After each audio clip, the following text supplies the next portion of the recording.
Assalamualaikum warahmatullahi wabarakatuh. Kali ini kita akan membahas tentang materi laporan kegiatan usaha kerajinan dari bahan limbah berbentuk bangun datar.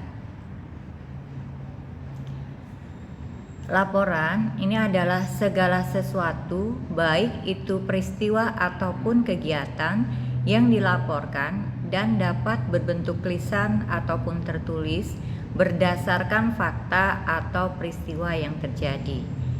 Laporan tentang peristiwa atau hal-hal yang bersifat penting atau resmi biasanya disampaikan dalam bentuk tulisan. Laporan adalah suatu keterangan akan suatu peristiwa atau perihal yang ditulis berdasarkan berbagai data, fakta, dan keterangan yang melingkupi peristiwa atau perihal tersebut. Menganalisis laporan artinya melakukan suatu kajian atau penelitian terhadap suatu laporan.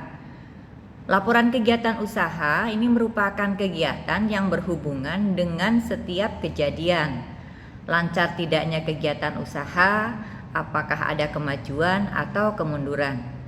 Seorang pimpinan perusahaan akan mengetahui semua kejadian dalam perusahaannya dan dapat mengendalikan jalannya perusahaan dengan melihat laporan kegiatan usaha.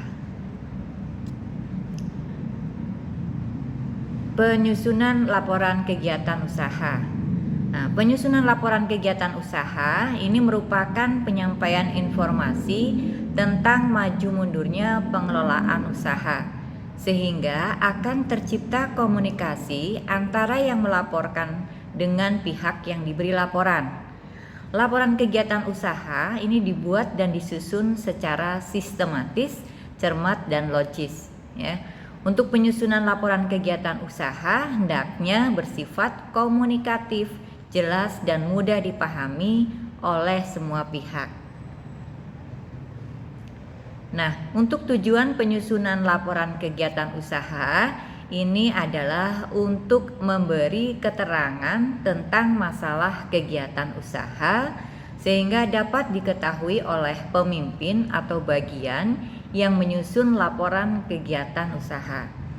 Dengan kata lain, penyusunan laporan kegiatan usaha ialah untuk mengetahui posisi tenaga kerja, keuangan, peralatan, bahan baku, produksi, pemasaran, penjualan, pendistribusian, promosi, likuiditas, solvabilitas, dan rehabilitas usaha. Analisis pelaksanaan kegiatan usaha perlu dibuat dan disusun secara sistematis dan secermat mungkin serta logis. Nah, dijelaskan sebelumnya bahwa laporan kegiatan usaha adalah penyampaian informasi sehingga tercipta komunikasi antara yang melaporkan dan pihak yang diberi laporan. Laporan pelaksanaan kegiatan hendaknya bersifat komunikatif, jelas, dan mudah dipahami oleh semua pihak. Agar menjadi komunikatif, sebaiknya laporan pelaksanaan kegiatan usaha harus disusun dalam bahasa yang lugas dan mudah dimengerti. Dikatakan logis apabila segala keterangan yang dianalisis dapat diteliti alasan-alasannya, apakah laporannya masuk akal atau tidak.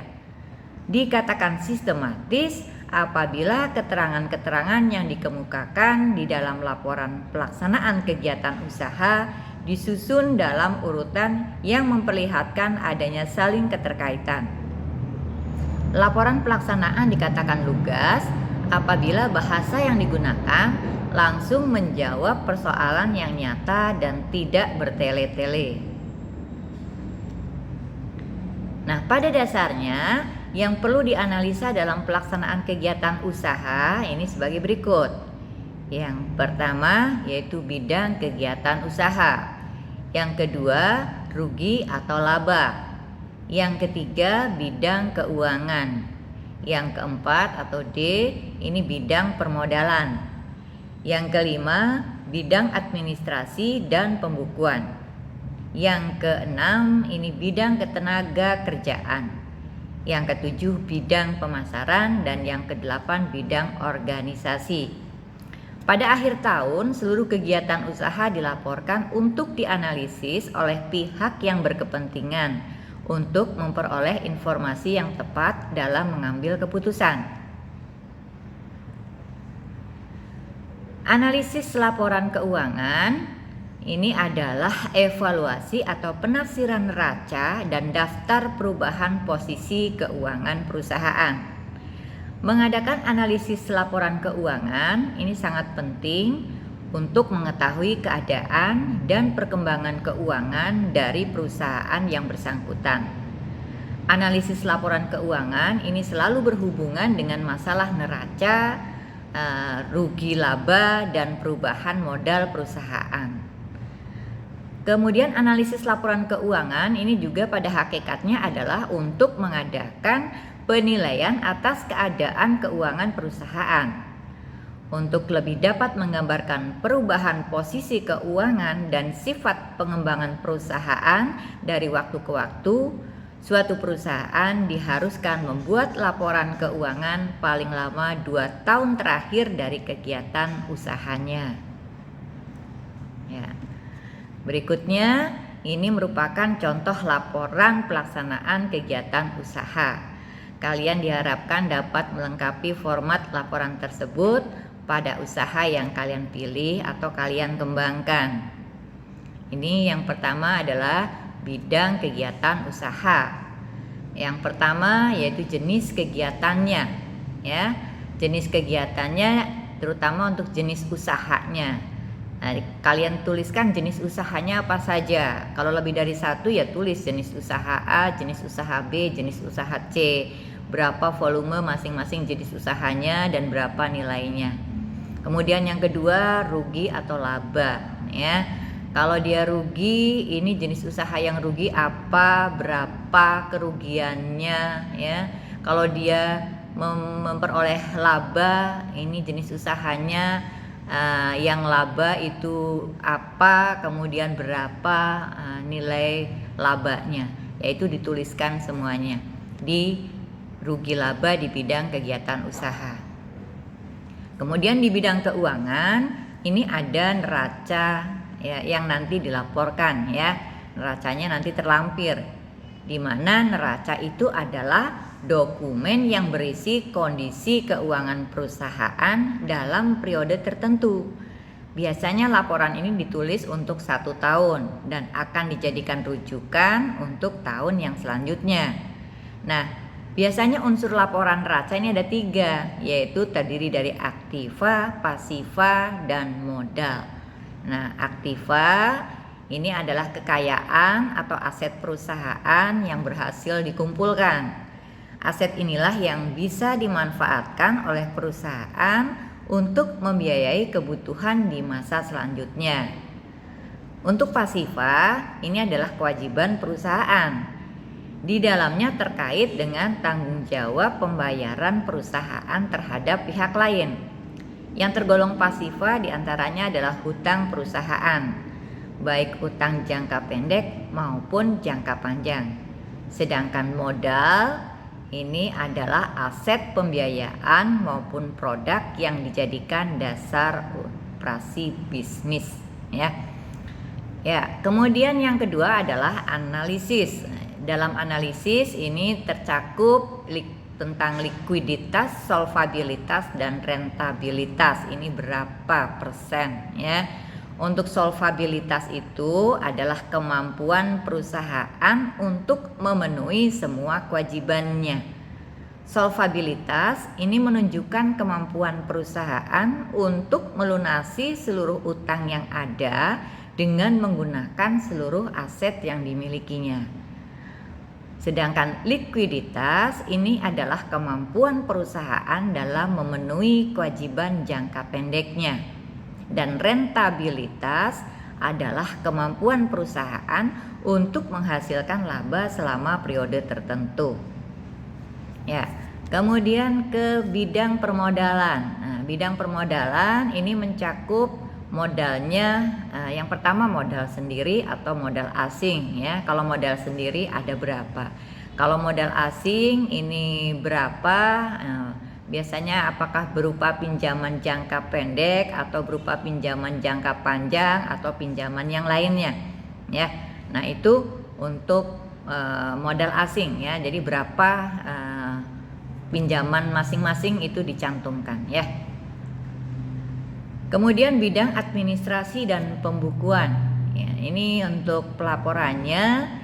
Ini yang pertama berupa buku-buku yang terdiri dari buku pembelian tunai, buku pembelian kredit, buku persediaan barang, buku penjualan tunai, dan buku voucher, ya. Untuk buku pembelian tunai, ini adalah buku yang mencatat semua pembelian secara tunai. Ini ada berapa semuanya. Kemudian buku pembelian kredit, semua pembelian yang dilakukan secara kredit, ya. Dan buku persediaan barang ini otomatis mencatat semua barang-barang yang tersedia atau persediaan barang, ya. Kemudian buku penjualan tunai, ya, buku yang mencatat semua penjualan secara tunai. Dan buku voucher, buku voucher itu sama juga dengan register voucher, di mana voucher itu suatu dokumen yang digunakan sebagai bukti pengesahan untuk pembayaran kas. Nah, setelah disetujui oleh pihak yang berwenang, setiap voucher dicatat dalam buku yang disebut tadi register voucher atau buku voucher, ya.